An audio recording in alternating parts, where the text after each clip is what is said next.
I am a very normal, boring person, but watch what happens when I get my brother to ask me one of these questions. Don't ask me any embarrassing ones. What's a strong belief that you had in youth that you've since changed, and why the change? I guess a belief I used to have that I no longer hold is that you have to say the most interesting things to be an interesting person. I was a very annoying child. I thought the way that you got respect and friendship was by adding to the conversation even if you didn't have anything to add. Saying things for the sake of saying things, trying to seem smart, trying to seem funnier than you actually are. I grew up quite isolated. I lived quite far away from all the rest of my friends, and so when I would go to school I was constantly doing things that I thought would impress people. I learned how to solve a Rubik's Cube just so that I could do it in front of people and they could be amazed. Learned how to juggle. It wasn't until I went to university that I realized people could just like you for the person you are and not for the value that you gave to them in the form of entertainment, because that's not really what friendship is. I look back at that young kid now who was taping spoons to his face and putting it on his Facebook profile because he thought that made him like interesting, and I'm embarrassed, obviously, but more than anything, saddened that I thought that I had to do that in order to get attention, in order to feel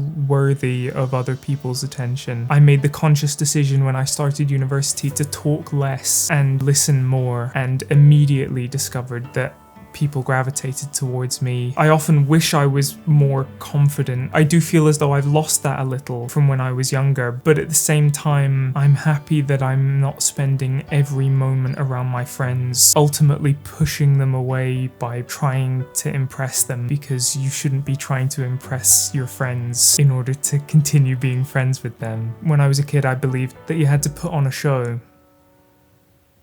and now I know that that's not true. Do you see how you were able to connect with me there, even though you don't really know anything about who I am?